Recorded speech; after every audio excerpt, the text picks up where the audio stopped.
বলছে, আপনি কি আমাকে চিনতে পারছেন? আমি বলছি, আপনার চেহারাটা তো পরিচিত লাগছে, কিন্তু নামটা ঠিক মনে নেই। আমি বললো যে আমি কাইয়ুম, আহ, উপজেলা ছাত্র দলের সদস্য সচিব। তখন উনি বলতেছেন যে প্রণোদনা কি বিতরণ হচ্ছে, কাকে দেওয়া হচ্ছে? আমি বললাম যে এটা তো কৃষকদের প্রাপ্য, কৃষকদের মাঝে বিতরণ করা হচ্ছে। তো তারপরে বললেন যে নেতাদের গুলা কোথায়, আমি তখন বললাম যে আসলে নেতাদের তো নেতাদের কাকে দেওয়া হচ্ছে এটা তো আপনি ভালো বলতে পারবেন, এটা আপনি নেতাদেরকে জিজ্ঞেস করেন। তো পিছনে যিনি ছিলেন উনি বললেন যে উনিও তো নেতা, তো ওনাকে ওনারটা ওনাকে বলেন। তো এই প্রশ্নের আমি আর কোনো উত্তর দিইনি, আমি কাজ করতেছি। তো আমি তখন পরে বললাম যে আসলে আমি তো ওনার সাথে কথা বলতেছি, আপনি একটু বাইরে অপেক্ষা করলে ভালো হয়। তো তখন কাইয়ুম বলতেছে, না ওই থাকবে, ও থাকবে। পরে আমি বললাম যে দেখেন, আমার সাথে তো কেউ নেই, আমি তো একাই আপনার সাথে কথা বলতেছি, তাহলে একা একা কথা বললেই ভালো হয়, ওনাকে একটু পাশের রুমে অপেক্ষা করতে বলেন। তখন উনি বললেন আচ্ছা ঠিক আছে, তুই যা। তারপরে উনি চলে গেল। এরপরে উনি বলতেছে যে তাহলে ছাত্র দলের যেটা আছে এটা আমাকে দিয়ে দেন। তো আমি বললাম যে ছাত্র দলের তো এরকম করে পাওয়ার কোনো নিয়ম নেই, এটা কৃষকদের প্রাপ্য, কৃষকরা পাবে। এই কথা বলার পরে তো উনি বিভিন্ন ধরনের আমাকে হুমকি দেওয়া শুরু করলেন। আহ, আহ, আমাকে উঠায় ফেলবেন, আমাকে নকলা থেকে বের করে ফেলবেন, আমাকে মেরে ফেলবেন, এরকম হুমকি টুমকি দিতে থাকলেন। এবং অনেক খারাপ খারাপ ভাষা উনি উচ্চারণ করা শুরু করলেন।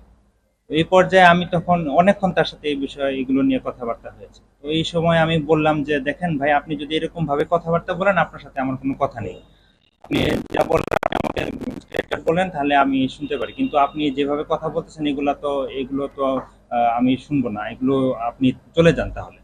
এবং বারবারই আমি তাকে বলছি, আপনি ভাই এগুলো কথাবার্তা বললে আমি শুনবো না, আপনি চলে যান, আমি এইভাবেই তাকে বলেছি। কিন্তু তারপরে উনি যাননি, এবং এভাবেই উনি কথাবার্তা বলছেন। এই পর্যায়ে আমি আহ, আহ, আহ, নকলা উপজেলার সাবেক আহ্বায়ক, বিএনপির আহ্বায়ক জনাব মোহাম্মদ খুরশিদুর রহমান, ওনাকে ফোন দেই। ফোন দেওয়ার পরে আমি বললাম যে দেখেন, আমার অফিসে একজন এরকম এসেছেন, উনি তো আমাকে খারাপ খারাপ কথাবার্তা বলতেছেন, এবং কি বিষয়ে উনি একটু আপনি দেখেন।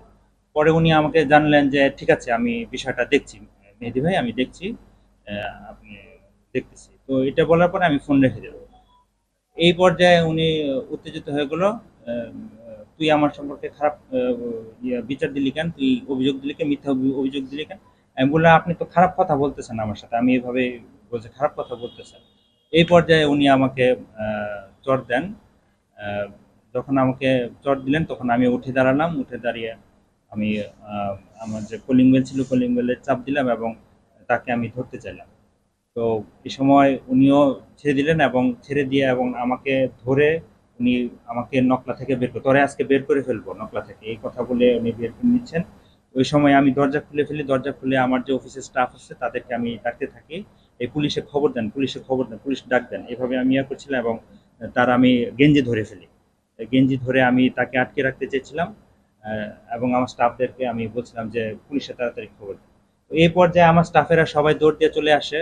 এসে তারা যেটা অনুতা, তারা তো ভিতরের খবর কোনো কিছুই জানে না, তো তারা এই পর্যায়ে দৌড় দিয়ে চলে আসে, এবং তারা মনে করতে থাকে যে সে হয়তো আমাকে আঘাত করছে বা আক্রমণ করছে, দ্যাটস ওয়াই তারা ওই আমাকে আরো সরিয়ে নিতে চাচ্ছে, দুজনের মধ্যে সরিয়ে নিতে চাচ্ছে। তো একবার যে তারা আমাকে সরিয়ে ফেলে, আমিও আসতে থাকি এবং আমি বলতে থাকি যে পুলিশে তাড়াতাড়ি খবর দেন। তো আমাকে তখন আমার স্টাফেরা ভিতরে ঢুকিয়ে ফেলে, এবং ওই সুযোগে সে ওইখান থেকে কথা বলতে থাকে, বলতে বলতে আমাকে গালিগালাজ দিতে থাকে, গালিগালাজ দিতে দিতে তারা নিচে চলে যায়। এবং আমি তখন সাথে সাথেই নকলা উপজেলার ইউনো মহোদয়কে ফোন দেই। ইউনো মহোদয়কে ফোন দেওয়ার সাথে সাথে ইউনো মহোদয় তাড়াতাড়ি করে চলে আসেন, এবং উনিও আসতে আসতেই ওসি তদন্ত মহোদয়কে ফোন দেন। ওসি তদন্ত কিছুক্ষণের মধ্যেই, খুব সম্ভব 5 মিনিটের মধ্যেই উনি চলে আসেন। এবং কিন্তু ওনারা আসতে আসতেই ওই দুজন আর কি ওই সময় এখান থেকে চলে যায়।